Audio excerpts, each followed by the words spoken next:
Hiring? Look, every business needs great people and a better way to find them. Something better than posting your job online and just praying for the right people to see it. ZipRecruiter knew there was a smarter way, so they built a platform that finds the right job candidates for you.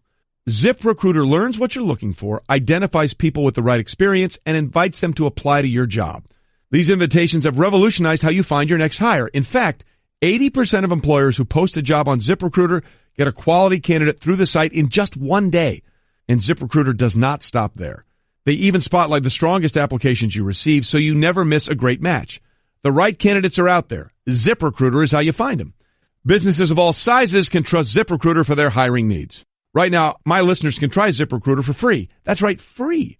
Just go to ZipRecruiter.com/Wingo. That's ZipRecruiter.com/Wingo. ZipRecruiter.com/Wingo. ZipRecruiter, the smartest way to hire. Great to have you with us. Adnan Virk in for Trey Wingo today. It is Golick and Wingo on ESPN Radio and ESPN2. As always, we are presented by Progressive Insurance. All phone guests on the Shell Pennzoil Performance Line. Last week, our guy Fitz was unbelievable. Yeah, Jason Fitz, yeah.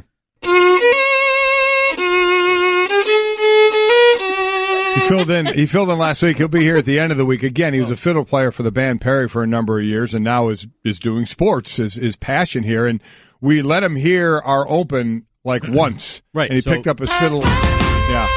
He hears that and he goes, I got this, Mike.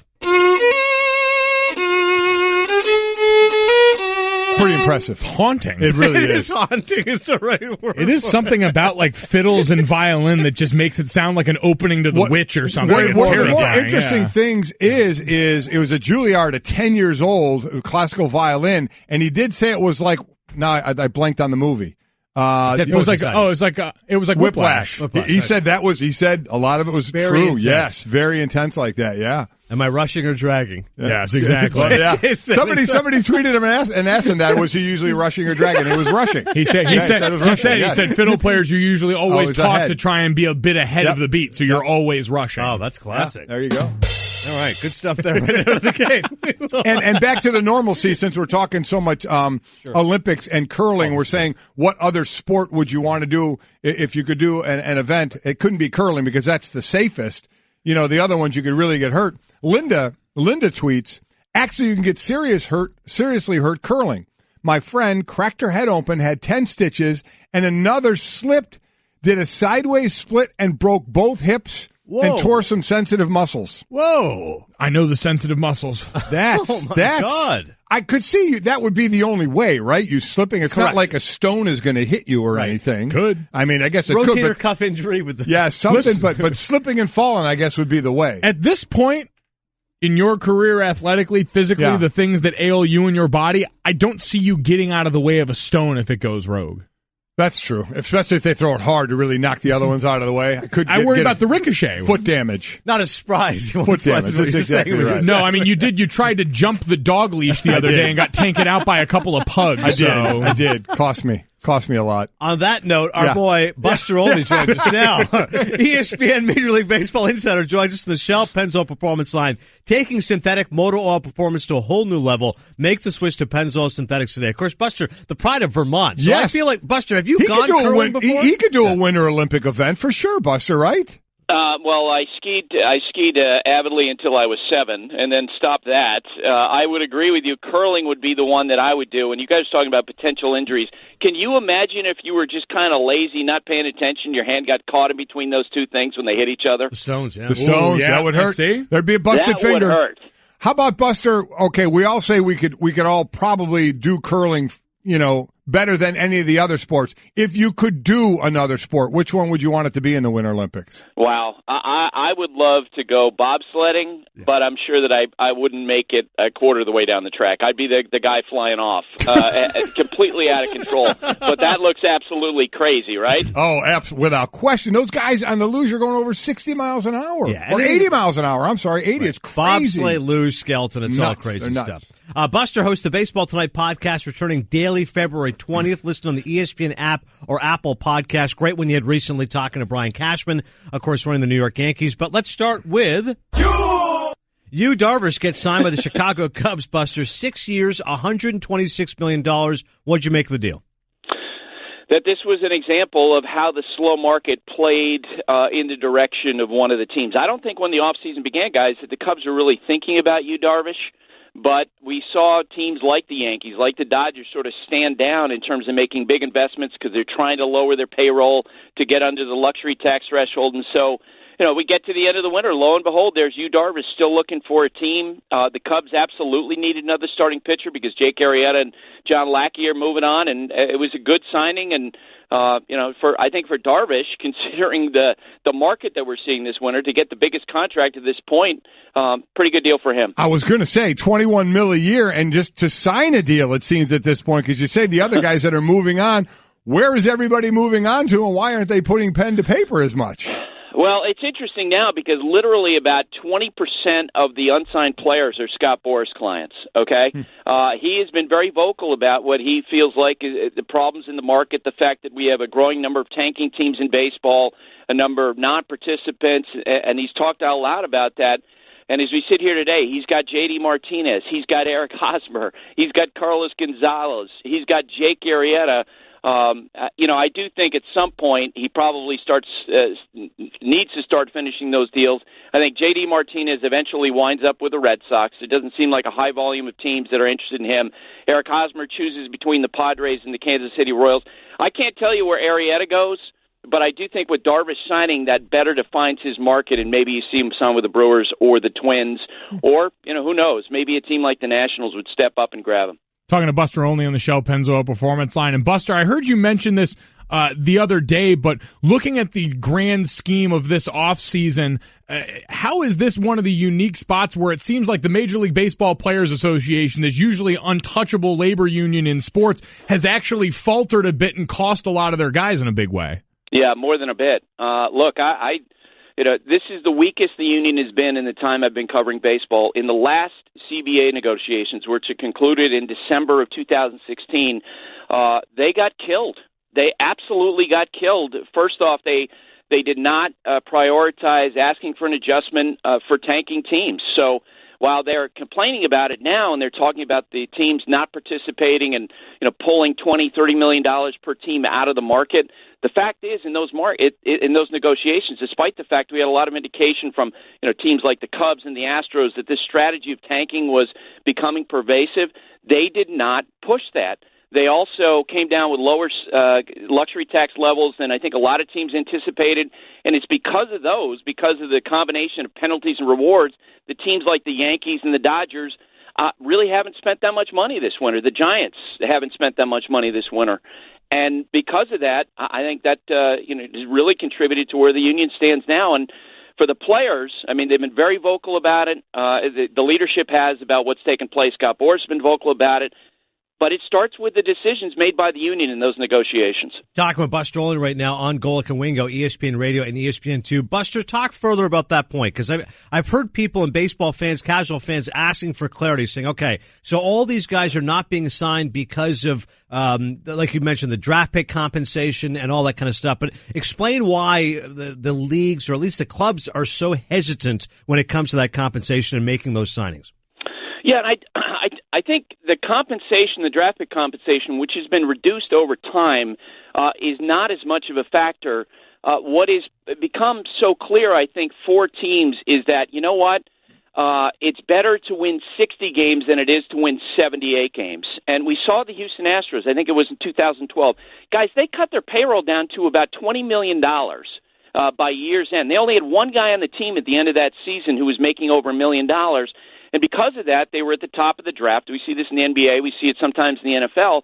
But besides that, I think if you're a general manager of a team that is projected to win 76, 77 games, you can go to your owner and say, look, it's smart for us to tank to try to get the talent, but also if we cut down to a payroll, we've seen this with the Phillies in recent years, down to $60 million, I am guaranteeing you that you're going to make a lot of profit.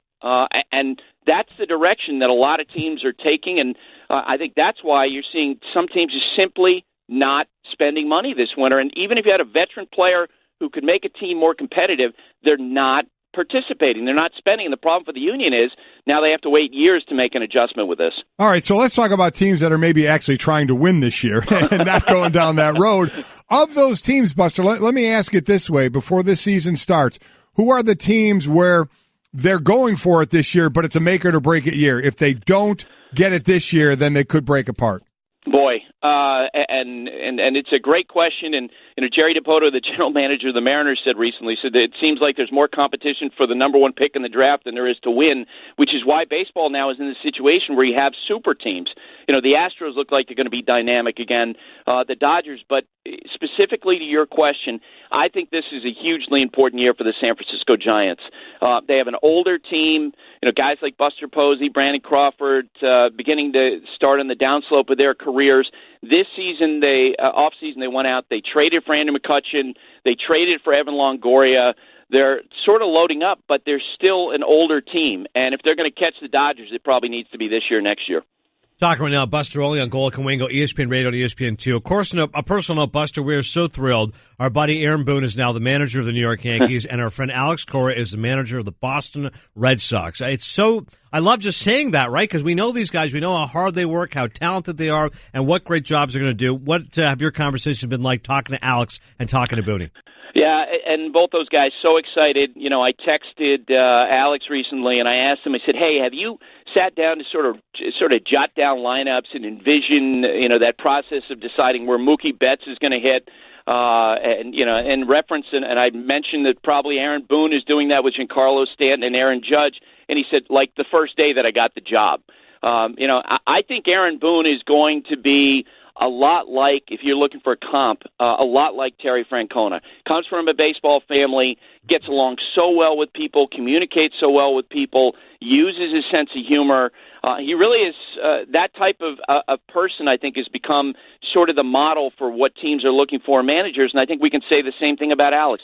These are guys who really get along well with players. The days of the old-fashioned field general, those are gone. The Billy Martins, Earl Weavers, those guys are now dinosaurs. I wonder if Booney's going to have as many popsicles as Tito, Buster. That's the real question here. Hey, or gum, right? I mean, Tito, what did he say? He chews 110 pieces of gum per day? That's unreal. Wow. Tito, he's known to exaggerate just a little bit. Just a little bit. He likes his gum. Yeah. Buster Olney, great stuff. Can't wait for the podcast February 20th daily, and look forward to all of your commentary now that baseball's back. Thanks, Buster. Thanks, guys. All right, that is Buster Olney, of course. Picture Buster on a luge. I was going to say, he's a Winter Olympic. Being from Vermont, he's up on the dairy farm. He's a Winter Olympic guy. I love how Buster said he skied all the way up until the ripe age of 7. He gave it up. Let's say, when did you start? Like, retired. Had the press conference at 7s. After consulting with my family and my elementary school teachers, I've decided.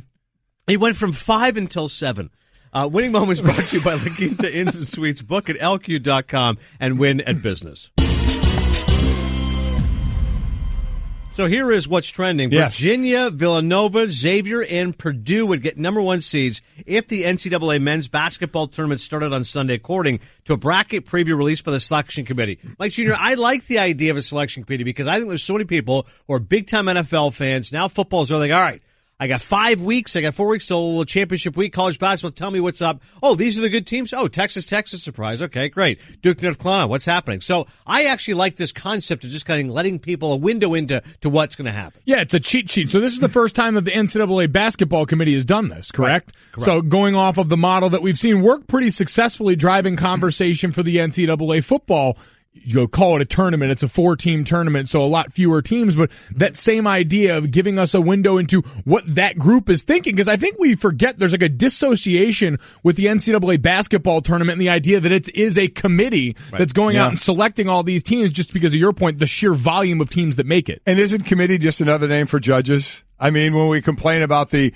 gymnastic judges, or in this case, the figure skating judges that are going on and what they're looking at judging, that's what we're doing here. So as I looked at it, now I'm going, my God, how is Michigan State a 3? And then I'm going, well, okay, well, wait a minute. This is kind of just a talk starter here. The biggest difference on the football one, they can give you the top 25, but only 4 matter. If you're outside that 4, you're not in. With this, all these teams are going to be in. They're all going to have a shot. I get seeding is important of where you're going to play and all that, but they're all going to have a shot to win the title at some point. It's a good way of putting it, Mike. I think right now, if you haven't been following it avidly, you just go, all right, here's the top teams, here's what's happening. And then if you're really into it, you go, oh, how is Michigan State a 3? Right. Oh, wow, Clemson's a 3, et cetera. Oklahoma, Trey Young, they're putting them up higher. Right, then you go into all that other stuff.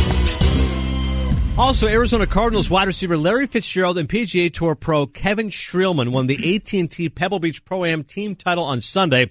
12-under final round, winning by 7 strokes. Fitzgerald, just the 7th professional athlete to win and the first since Dan Marino in 1988. Fitzgerald, still contemplating his future in the NFL, said last week at the Super Bowl he would make a decision on his playing future in the next week or two. You know what? Listen, to see that the first athlete since '88, that struck me a little bit. That was a little stunning to me. Shout out to our buddy Darius Rucker. Yes. He had texted us Sunday morning that he had made the cut for the first time in only a way that he can text. Yes, exactly. Texting is poor? No. His texting is really. We have a good little text stream going on. But he played with Bill Murray. We saw him some on Saturday. Yes, nice. But yeah, the first time he had made the cut, so we were certainly happy for him. But Larry Fitzgerald, what doesn't the guy do well? I mean, so he wins this. Still hasn't decided. Is going to let the team know. The same with Gronkowski. Remember, Gronk had said he wasn't ready to decide, but all these guys will let teams know like probably before free agency gets going or close to the draft, so they can make their moves accordingly. You just wonder with the changes going on, they're going to go for the new quarterback. Obviously, going to go on in Arizona. What direction they may go? A lot think they're going to go. Is Larry going to stay around for another year? Yeah, and Larry's one guy. For how much he's meant to that team, he's definitely going to, I think, do the best he can to put them in an advantageous position going forward. Got David Johnson coming back off the injury, so certainly your cornerstone to build around offensively, but how much are you going to be asked to replace? Yeah, Fitzgerald's one of those guys who's unbelievable. Like you said, a great athlete, all-around athlete, put up wonderful numbers for years, felt like he was underrated for a while, finally got their moment in the sun, and now still productive, but not sure if the numbers are going to work. Here's what's also interesting. Back to the Pebble Beach Pro-Am, the tournament itself. Right. Tony Romo right now is unbelievable. What a life he's got going, huh? I knew for sure he was a great golfer and well aware of that. Did not realize he'd be such a great announcer. Like, as a lifelong Cowboys hater, I wanted to crush him, and then he was great. Like, did a great job. Refreshing, he's funny, he's enthusiastic, and he's out there golfing. Just imagine he actually makes the cut, and Jim Nantz is calling a Tony Romo at the Masters. Azaleas. Well, he got a exemption, right, into a tournament coming up. Did you see him golfing with the pack on and the microphone? He was doing announcing after his shots. Watching Tony Romo walk up out of a bunker after a shot and immediately pull the mic off his hip and go into the camera. Yeah. That's living your best life. And for Tony Romo, who for so many years you knew wanted to live in this golf world but couldn't because of his back and wanted to will his team into greater heights, but usually was always an injury or some sort of botched snap away from that going on in the football realm, is now getting to watch all his hopes and dreams come true. You can't help but enjoy watching this because, like you said, Adnan, wears it on his sleeve. He's showing you every bit of the joy in this. If you're CBS, would you put him on the golf coverage? Like, he's been so good on the NFL coverage. You just go, you know what? Go ahead and call a couple holes. You know what? Put him on one of the guys that are out on the course. Put him out there. I think it'd be great. Yeah. Why not? I think there's room for that. I mean, we're putting Stu Gatz on our college lacrosse coverage, so we are clearly willing to push the envelope. You and him, that's going to be really interesting. Our sports. Oh yeah, I'm going to weasel my way in there one way or another. Stu Gatz, a big lacrosse guy. Oh, Stu Gatz, former college lacrosse player. He coaches his daughter's teams. He's gotten thrown out of tournaments. Yeah, the whole deal. Exactly. So he's going to take that observations. I tell you, it's going to be a lightning round. By the way, Romo has received an invitation to play PGA Tour's Corrales Punta Cana Resort Club Championship March 22nd to 25th. So the tournament is an alternate event, one that sits opposite the WGC match play. Gotcha. All right. He's going to keep going on that. Back to Stu Gatz and lacrosse. More passion to me. College? Where did he go to college? We would have to look. I forgot the name. Clark of it. University. Yeah. Right, I mean, so not a behemoth. Like Maryland. I'm like, are you kidding me? So Clark University, I believe he's like one of the all-time leading scorers in Clark University. Like he was a lacrosse. dominant lacrosse player. Yes, because we had this discussion. Would you rather be a role player on like a national championship D1 team, a guy at the end of the bench, or the dominant player at Clark University? Yeah. And you get to go down there and you get to be the man. He walks back on campus and they move out of the way like he's Mikey freaking Powell. Weren't they going to have a Stu Gatz Day there or something? They were going to have he was trying to be the speaker at graduation. Sioux Falls, our affiliate up there, wants Stu Gatz Day. He's a wanted man in all parts, and he's someone who's certainly not shy about his opinion, but fits into that Tony Romo model where, you know what, I don't need him to break down the nitty-gritty X's and O's of this. Right. I need an entertaining person to go be entertaining in a place that I may not have looked before. He's wanted already. I cannot wait. Weekend observations. When is the pod? Because now the show has gone away, correct? But the podcast is going to. Podcast is going. The show has gone away. Peter Burns, best week ever. Sunday 7 and 9. Now be sure to check that out. Brett, you have a Stu Gatz lacrosse update? Yeah, I'm looking at the record book for Clark lacrosse. Most points in a season, tied for third John Wiener, That's unbelievable. 1992. How many points? How many points? 58 points. 58 point season. That's 39 goals, 19 assists. Wow. Okay. Like, that's awesome. You figured Stugatz would be a score first guy, right? He's not really the guy that I think about's willing to set up other people. He's to not succeed. dishing it. Yeah, he's not dishing found it. respect for Wow. Stugatz. Okay. Okay, now look up Hembo's numbers, because he used to always talk about, remember Hembo at college? Baseball, he went to Right. a college, I think, just as big as Clark. So it should be easy to find. All right, one more story. Yeah, get to this one. I know, you're fired It's up. huge. Kyle Snyder, the 2016 Olympic gold medalist in heavyweight freestyle wrestling, lost a collegiate match. First time since the final of the 2015 NCAA championships. The Ohio State senior, the top-ranked collegiate heavyweight, lost to Michigan's Adam Kuhn, who is ranked number 2 in the weight class. Listen, the last time he lost in college was the last match of the 2015 season. It was wrestling 197 there. He got into the finals and lost to an Iowa State wrestler, I believe, in that one, 2015 finals. He hasn't lost in college since, won 2 heavyweight titles, and also won gold in Rio, and he became the youngest gold medalist in U.S. wrestling history in 2016 to win that gold. He lost to this guy, Adam Kuhn. I tell you, the guy beat him 3-1. Now, the weight division, the heavyweight, they cap it now. When I wrestled at Notre Dame and your Uncle Bob, my brother Bob wrestled, there was no weight limit. My brother Bob lost 2 years in a row at the NCAA championships to the eventual champion from Oklahoma State. Jimmy Jackson was his name. He was 380 pounds. He's a monster. Wow. Yeah, and he won the title 2 years in a row. They put a weight class now, weight limit, which I disagree with, and the heavyweight class. Why do you disagree with the weight limit? Well, it's at 285. We see plenty of guys that are 310, 315 that are darn good athletes, don't we, Mike? I mean, big guys that are old linemen but are still and D linemen that move extremely well. Certainly, we see this in the combat sports all the time, where having to cut or be below a weight that you sit naturally at certain times can be a big disadvantage. I think it should go up more because I think guys can be bigger and good athletes, but there's a big weight difference here because understand Kyle Snyder wrestles light, 215, 220 right. Is the weight he wrestles at for Olympic style, for freestyle. And so this guy is 6'6", 285, who he wrestled. He's wrestling Drago. The guy's a monster, but Snyder, again, when he wrestles collegiately, he is wrestling in a class that goes up to 285. So he's wrestled big guys before and beat them. Gotcha. Someone tweeted me, what do you think of the loss? I mean, what do you want me to think? Some guys, sometimes you're off a little bit or the other guy wrestles better. You know, give it up for Adam Kuhn. He's ranked number 2. These two are going to meet again probably in the Big Ten championship and then maybe for the finals in the NCAA. So, congrats to Adam Kuhn on that. That's knocking off a big-time wrestler right there. Has to hurt a little more that he's a Michigan guy, right? Oh, without Ohio State. Injury, Ohio State won the dual meet, so they won but yeah, then to lose to a Michigan guy, I'm with you there. Ohio State-Michigan rivalry never stops. Mm-hmm. Stugatz at Clark University. More on that coming up later. Coming up, winning is supposed to be fun, right? A recent champion suggested that for one team, it is not. Hey everyone, Mike Golick here. Support for the Golick Wingo podcast comes from our friends at Rocket Mortgage by Quicken Loans. Chances are you're confident when it comes to your work, your hobbies, your life. Rocket Mortgage gives you that same level of confidence when it comes to buying a home or refinancing your existing home loan. Rocket Mortgage is simple, allowing you to fully understand all the details and be confident you're getting the right mortgage for you. To get started, go to rocketmortgage.com/Mikes. Equal housing lender, licensed in all 50 states, NMLS, consumeraccess.org number 3030. I'm a robot vacuum cleaner, so yeah, I got one gig. I suck up dirt, so pardon my inferiority complex about Geico, who does so much more. Like, not only could they save their customers money on car insurance, but they got fast and friendly claim service too, and an award-winning mobile app. Plus access to licensed agents 24/7. Who am I kidding? I can't even do corners. Uh-oh, choking hazard. Popcorn kernels. Geico. Expect great savings and a whole lot more. That is amazing. Adnan Burkin for... sorry. Hey, don't worry about Christine Lisi reading there. Don't worry about that. Yeah, I mean, just rock right over to the top. Just getting fired up here. Bakes all those great things for us you want to talk over. We love Christine Lisi. Listen, you shut up when she's talking, okay? I was to say, if you want baked goods, you better let her talk. Exactly right. I had leftover red velvet cake on the way in this morning. God, that's awesome. I love you, She's Christine. the best. Adnan Burkin for Trey Wingo today with the Golics. Seriously, get back to this laugh issue. So this is Junior's laugh. And this is Trey doing your laugh. It's fantastic. Like, that's uncanny. One of the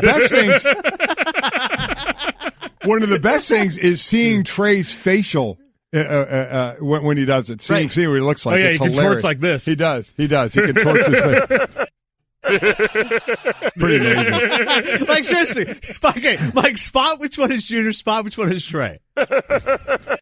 That one's Mike. I know Mike. I mean, I've been around him 28 years, so he had a little more bass in it. I could barely spot it. Yeah, it is really, really, really good. I know we're going to get into Lane Johnson in a second, but really got out of hand fast. Okay, sorry. Go on. Somebody tweeted in. We do, obviously, we're doing a ton of Olympic talk, and we'll continue it. Yeah. The one that looks like it could be the most painful, and that's true. I watched it last night. Yeah. The moguls. Oh, man, my, let me tell you what. The kill your on the knees. If you had any knee injury at all, the way you're bouncing on those things, man. Boom, boom, boom. That is then brutal. fly, and the one jump, they go, you have no idea where you're landing. None. Blind landing. And then boom, boom, I saw the boom, one boom, young boom, lady boom. last night did a front flip, and they said it's even more difficult to know where you're going to land. But that looks to just be hell on the knees. Moguls is crazy, tough. crazy. Yeah, miss me with the moguls. There's someone with a history of low back problems. Oh, my God. Forget the knees. I'm walking bent over for the next just month. the jarring sensation of that is incredible. That was your Pyeongchang. That's your Olympic update here. Get plenty of those. All right, let me continue here. So, Mike Jr. had a great take first and last this morning about Lane Johnson. If you missed the story, of course, can't stay off the juice, according to Jason Kelsey. He critiqued the Patriot Way. He said, I just think the Patriot Way is a fear-based organization. He said this on the Pardon My Take podcast. Obviously, do they win? Hell yes, they win. They've won for a long time. Do I think people enjoy and can say, I had a lot of fun playing there? No, I don't. That's just the God's honest truth. He said not to be reckless, but I'd much rather have fun and win a Super Bowl than be miserable and win 5 Super Bowls. I've been saying this for a long time. Like, stop me when Lane Johnson's telling you something that's not the truth at this point. When you talk to guys that have been around there and left and gone and played other places, most will admit, especially if you're not Tom Brady, which we found out is the difference maker this season, it is a culture that's largely built on the fear of you being replaced, which is the NFL model in general. But in a place like New England, I always tell people, go look at during the regular season at the waiver wire during the week and watch the way they especially turn over the bottom half of that roster. They let you know and they make it very clear with the way they operate that if you are not willing or up to or able to do the job, they will find someone who will. And it's amazing what a motivator fear can be. You know, I've always said that the last thing in the world you should do, I know I did this and you see others doing, is make anything personal and understand it is all a business. And there is no truer model of that than the New England Patriots. It is a business. You could be playing great, you oversleep one day, and boom, you're in the doghouse and you're not playing anymore. I mean, it is amazing what they do. Just what Mike said about the waiver wire of how much that thing changes off and on.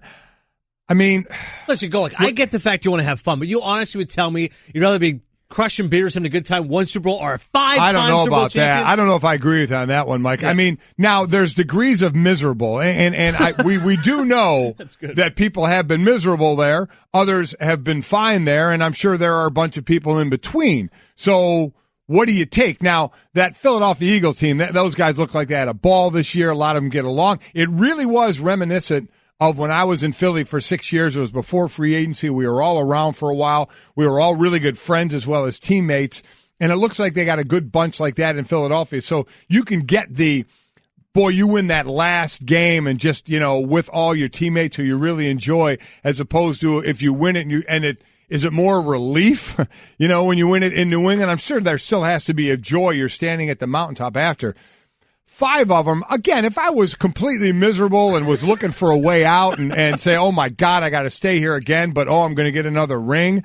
But I don't know if it's that bad for everybody or just not as fun as other places. The 5-to-1 ratio is kind of tough. That's a tough one to sell. We knock it down to 3, maybe 2, and you say fun versus misery. All of a sudden, you may have an argument because I remember you always saying this, and it held true. I mean, we went 12-0 my last year at Notre Dame. You guys had a ball together. It was a great time, but I always said it would have been even better. I mean, we had 5 guys from my class that were left as fifth-year seniors that year, and so you looked around at a team where you were close with a lot of the guys, but it wasn't nearly the same as having the group of guys that you had come in with since recruiting and have been a part of. You had a chance to sign with the 49ers a year that they would have gone on and won the Super Bowl. Yeah. But it would have been different. And you always said this, the driving force behind it wouldn't have felt the same as it would have winning it with that team in Philadelphia with the guys that you had grown so close with. So I think there is a difference. I mean, New England, we've seen that team built on? Guys coming in from the outside to try and ring chase, aging veterans who are looking to latch onto that formula and get a chance to win. There is a difference. Yeah, I definitely agree there is a difference, but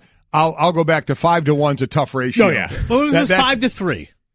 5-3? So 5, you feel like a robot and you're just locked in. 3, you're having a blast. If you're winning 3 and having a great having time, a blast. I think I would take 3 is a nice amount to have a lot of fun. By the way, it's worth noting in all of this, you only get all 5 if you're Tom. Like we've mentioned, they sell off parts left and right, so you might be lucky to get 2 in that system with the way they operate. It isn't 5. It is 5 with just Belichick and Tom, right? Yeah. So it's exactly. It's a 2-to-1 ratio.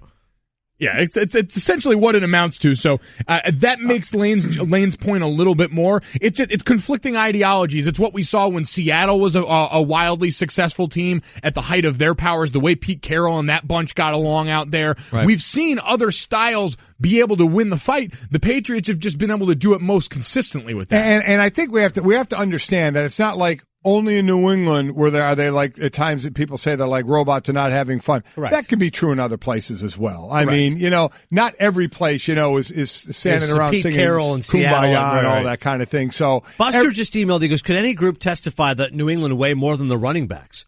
One fumble, you're done. Like, there's a very little margin for error with those guys. There really isn't. And I think now that I think of it now, more to Mike's point, who was the 5? I mean, you're to 5 Super Bowls. It was Tom. It's Tom. I mean, so that really does change it. If this Eagle team were to win another one with mostly the same core of guys, there certainly is a difference there. And we know they're largely intact. I mean, Adnan, you know this as well as anyone. That group, especially their core piece, is going to be largely intact until around 2020, maybe even a little after that for some guys. Yeah, 21 of 22 starters next year. Just Nigel Brown was the one. By the way, last team won back-to-back Super Bowls was the Pats, 03-04. So we'll see if Philly can get it done. All right, coming up next, the moment we've really been waiting for here. Cinephile talk here. Mike Golick Jr. and I definitely see eye to eye on more films than most. Mike Golick and I generally do. We loved Logan. We disagreed on Wolf of Wall Street. We did. Big-time movie, which is nominated for a ton of Oscars, that he hated. Could be the worst movie I have ever seen in my entire life. Horrific. That is a hell of a tease. I got one more tweet, guys. Okay. I just feel like this is like an honorary thing. Adnan's here. I want to make him feel welcome, and I know one of the rites of passage around here in the building is, Adnan, we have to mistake you for somebody that you're not here. Steve Johnson tweets in on the 1-800-Flowers.com Twitter feed. Tell Dari to slow his roll. Words are running together this morning. Dari. Oh, College football gosh. seminar. It was me, Anish Shroff, Kevin Nagandi, Adam Amin. We all just switched name tags, took a picture together. That. Like, That was pretty this funny. is what we deal with. Yeah. The bad, because none of us really look alike, of course. No. But the best is whenever, I don't know if you ever do this, but like I asked Reese Davis, he goes, dude, I get called Chris Fowler all the time. And I says, what do you do? He goes, well, I don't correct them, and I start acting like a jerk. And then it's open season. So he goes, the next time someone goes, hey, Nagandi, you're great. But you know what? And it'll be great. You can just assume the persona of somebody else. He'll never come back to you. That's exactly right. That's a good point. That picture at the college football seminar, that was really good. That was Kiss the Cook Beautiful right there. Very good. Not for nothing, that was a move I used to try and pull back in the day when you had house phones. And people used to have to call a landline. Once I hit puberty, our voices sounded very similar. So people would call from here all the time from my dad about very serious work business. I'd see how long I could keep them going. I knew a lot of company secrets back in the early 2000s, so Optima. you're all on notice. Optima calling. Yeah, exactly. You hit puberty? All right. Anyway. Hey, how about those Winter Olympics? Seamless. Seemed like a time for a mournful fiddle. Adnan Burke in for Trey Winger today. Mike Golick has only walked out of one movie. Which one was it? I've walked out of a couple. I walked out of Hope Floats. Sandra Bullock. Yeah, and I love Sandy. Brutal. Big fan. I walked out of one of the... it wasn't in your own home. You walked out of another one. I was out of a movie theater. Okay. I hated... One of the ones I've hated most was Any Given Sunday. I thought was just ridiculous. Oh, Pacino, come on. Just ridiculous. Because so many football players read papers on the sideline. It was ridiculous. When people were saying that's the most realistic football movie, I wanted to throw up. Well, the eyeball on the sideline. I mean, come on. That would be North Dallas 40. Right, and nice. Then one of the... one of the... I can't remember the dude's name. I know you didn't like... you didn't walk out. You didn't like Wolf of Wall Street. I did not like Wolf of Wall Street at all. I didn't like having to watch Wolf of Wall Street 2 seats from my grandmother. I know. Sydney was right next to her grandmother scene. watching like, that. all right. Oh, man, the opening scene. And then I hated Mother. Awful. One of the worst movies of the year. Horrible movie. And it's crazy because the talent involved to get Jennifer Lawrence, Javier Bardem, Darren Aronofsky's a great director, but a terrible idea. So we're at the Super Bowl, and so my daughter Sydney came in there on Friday, and she stayed with me, and so I kind of was napping during the day, and I woke up and she had just started a movie. And I didn't realize she rented this movie because we watched this movie. I'm watching this movie, and every couple minutes I'm looking at her saying, what the hell are we watching? And at the end, I realized she actually paid money for it by renting it off the TV. And I was disgusted that we actually paid money for The Shape of Water. 13 Academy Award nominations, leading all the numbers. 13 ridiculous nominations. No, come on, if it wins design. one, it's a joke. No. It's like the dumbest movie of all time. I got to watch A Girl Who Can't Speak and a fish man. Yes. Do it. No, I got to watch that. Spoiler alert. Jesus. What do you mean spoiler alert? How long's the movie been out? People are going to find out. Okay. It's the Oscar run. I mean, they're filling up bathrooms with water. Yeah, what about that scene? It was ridiculous. Musical scene. And then to top it off, we get a dance scene between the two of them. Are you kidding me? Sweet. We got a fish man like classical dancing. It was the dumbest movie I've ever seen. For the record. Yeah. Me and Mike Holtz Jr. both liked it. Yes, you Ray did. liked it. Yes, you Dan did. liked it. The whole you are in the minority on this one. And the you know Shape what? of Water I'm is great. fine. I will You're stand on an island amidst the Shape of Water. I'll stand alone on this one. Cliff, Devin, have you either seen it? No. Okay. Brada hasn't seen it yet, but 4-1 with 3 abstaining. What are they nominated for? Dumbest movie of all time? I don't think that's a category yet. It should be. Michael Shannon is the bad guy. Do you like him? Oh, okay. he's great. He was all right. Michael Shannon, sorry. Richard all right. Jenkins, the neighbor. He's sweet. He's trying to help her out. Got the pie. I hated it. I hated it. What happened to the cat? Oh, the poor cat. I mean, you had to like that part. Right? Obviously, I won't say anything. Right. Spoiler alert, the cat gets eaten, Did you have any sense or the theme of otherness being? I kept supported. waiting for it to get better. I'm watching. It was kind of like Mother. Yeah. I'm watching it going, okay, something's going to make me really lock into. There's going to be a great ending. First hour Mother's all right. Suspenseful. You're waiting for it. Yes. Right. Yeah, I agree. Something's going on. You're waiting for a logical conclusion involving these really competent parts before an overt allegory beats you to death. And then I'm just waiting and waiting, and the next thing you know, they're filling up the tub, and she's putting a towel under the door, which certainly will hold on all the water, filling up an entire bathroom. You're looking at it too realistically, Mike. It's sweet. It's romantic. It's stupid. Suspension of disbelief.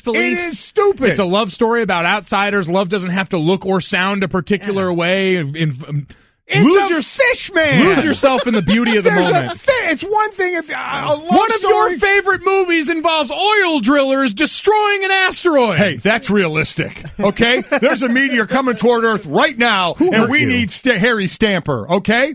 Who sat around? How high was the person sitting around saying, you know what? I need a fish man and a girl who can't speak to do it in the bathroom. I mean, seriously. I don't think we'll be recommending Pan's Labyrinth to Dad anytime soon. Yeah. It was horrible. What and if 13 Academy Award nominations. Guillermo del Toro's a lock to win Best Director. It's got a good chance at Best Picture. It's either that, 3 Billboards, Best Lady Bird. Picture. I mean, what did the music at least get you? I mean, beautifully scored. Probably going to win for score. I couldn't get past how dumb it was to have anything seep into my mind. Even Sydney, who is more like you, Mike, in movies. That was the one that shocked than me. Sydney even said this was horrific. What about Chris? Your wife would be more. There's no shot. No shot. She like liked that. Lady Bird. She likes. She did. I see. I cautioned them because I know enough. My parents take. I know the movies that I need to venture out and see alone. And this was one I told both of them. I said, just stay far away from this. You're not going to enjoy it. Your lack of enjoyment is going to pollute my own enjoyment of the movie. Your brother Jake. No chance. He'd no chance. Jake, Jake's not a big. Jake would have left. Jake. Opening credits would. Jake would have never gone. No, that's exactly right. He'd have dropped us off. I tried because I can lose myself in a movie as well as anybody can. Right. Hence, Harry Stamper going up and drilling an 800-foot hole, to blow up a meteor. I just would have known. Well, Shape of Water is not your MO. Oh my God, who comes up with this idea? When it wins Best Picture, when I'm going to be here screaming, going, Shape of Water wins Best Picture. When I'm there at the Academy Awards, what is your reaction going to be? I'm going to throw up. I normally disagree with the artsy, awards and all that kind of thing. I need a camera on you and Ben Lyons at the Oscars and a camera on my dad at home just shock and awe. What I can't wait is for the fish to give the acceptance of speech. That'll be great. Hopefully be out of the water long enough so it doesn't die. Golic and Wingo presented by Progressive Insurance. Coming up next, go to Pyeongchang. Plus a new head coach in the NFL. The shape of water is everywhere on Golic and Wingo.